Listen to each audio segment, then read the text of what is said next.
Hello à toi et bienvenue dans ce nouvel épisode de l'Odyssée sabbatique. Si tu n'es pas encore abonné au podcast, abonne-toi et n'hésite pas à laisser 5 étoiles pour soutenir le podcast. Aujourd'hui, je te partage un projet qui me tient à cœur. C'est un projet que j'avais laissé en suspens, un projet que j'avais laissé enfoui dans les abysses du placard. Vraiment, un projet qui pourtant a mûri en coulisses pendant mon congé sabbatique. Puis, début mai 2026, j'écoutais un épisode de Mavic Bright que je suis et Spotify m'a suggéré un épisode du podcast Oser, briller, inspiré de Sabrina Pommier, une des coachs de Mavic Bright. Et elle m'avait déjà coachée lors d'une session organisation et planification dans la Nana Impériale. Donc c'est le programme où je suis inscrite depuis avril 2025 de mémoire. Et via son épisode, j'ai appris qu'elle accompagne les autrices à publier leurs livres. Sabrina a su trouver les mots justes pour que j'ai le déclic pour me lancer.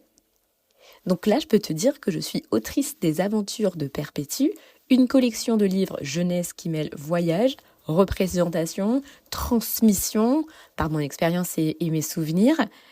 Et en toute honnêteté, je suis convaincue que c'est ma mission de vie. Franchement, je suis tellement contente que je m'accroche à ça. J'ai trouvé mon pourquoi. Je pensais clairement que j'avais déjà mon pourquoi, mais là encore plus. Et je t'explique. Alors, installe-toi confortablement avec ta boisson préférée du moment. Respire. On démarre.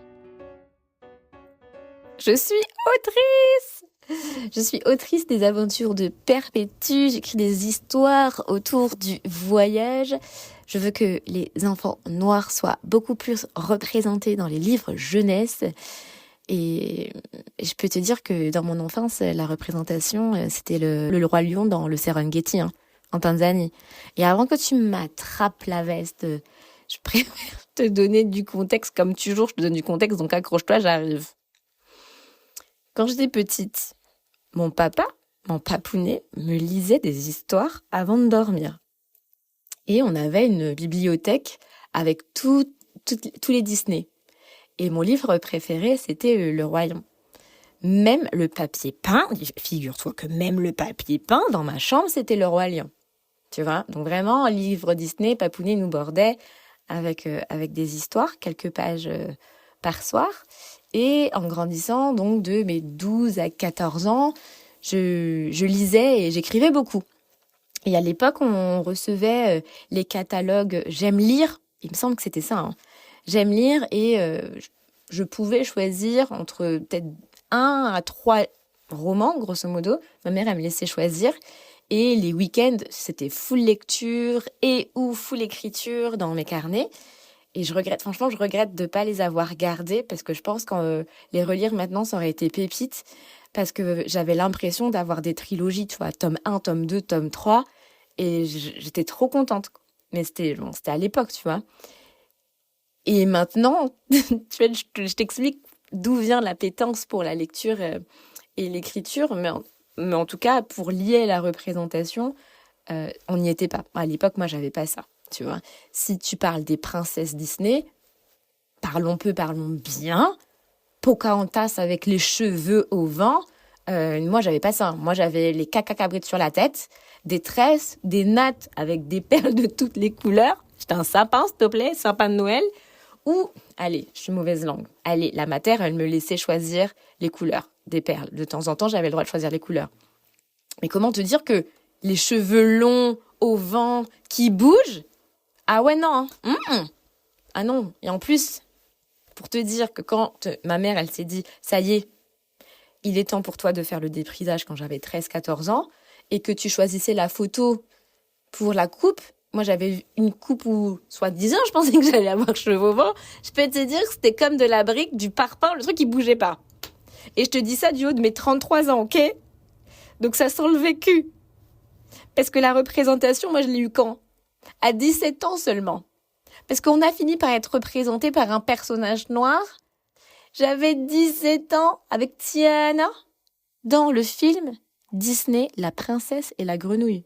Donc à l'époque, moi j'étais là, waouh, on a enfin une femme noire, nani. Mais avec le recul, en fait c'était une servante. C'est une servante. Elle doit travailler dur pour s'en sortir et en plus pour devenir princesse, elle doit faire un bisou à une grenouille. Donc tu vois, moi non, moi ça me convient pas. Moi je suis prête à mettre les points sur les i et les barres sur les t. Tu vois. Donc je suis prête à changer la narration à travers les aventures de Perpétue. Et là, tu vas me dire, mais c'est qui Perpétue, Sabine? C'est qui Perpétue? Ben, Perpétue, c'est mon enfant intérieur. Mon enfant intérieur qui a 5 ans et qui rêve grand. Et en voyageant avec son frangin, elle apprend des valeurs fondamentales, l'amour, le partage, la collaboration, et j'en passe.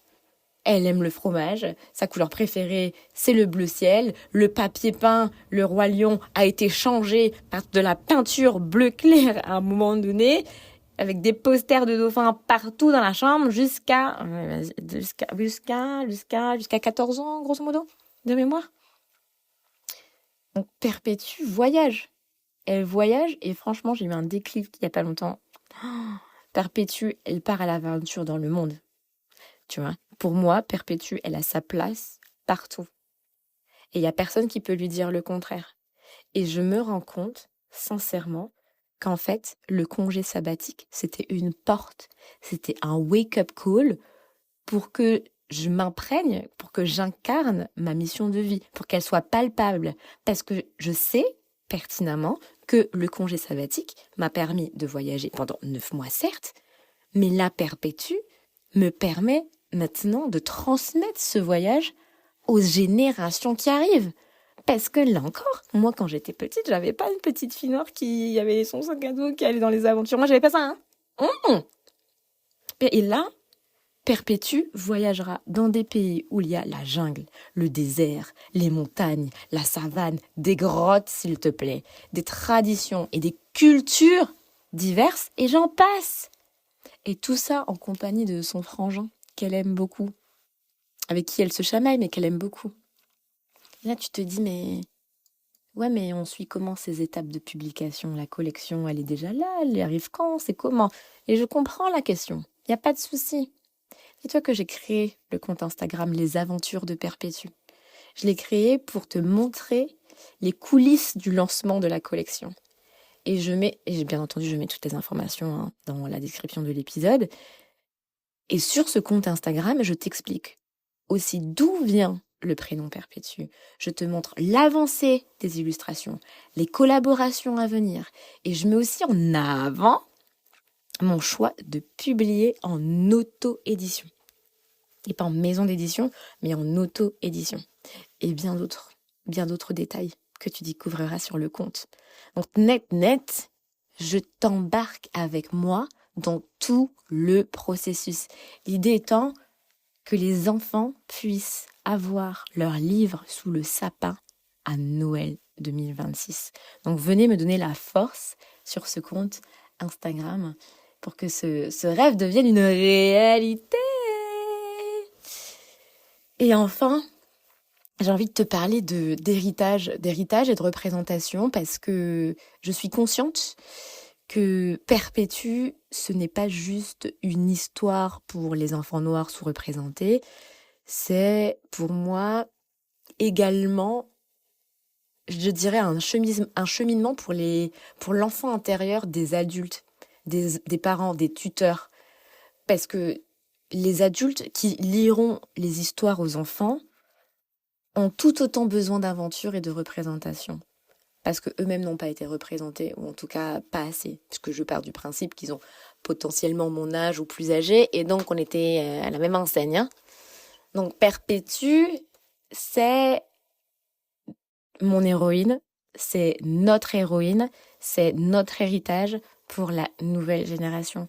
Et je suis convaincue que c'est ma mission de vie. Je suis fière de participer à cette mission qui est de permettre aux enfants noirs de se voir dans des histoires où ils sont les héros ou héroïnes de leur propre aventure. Et ça, j'y crois dur comme fer.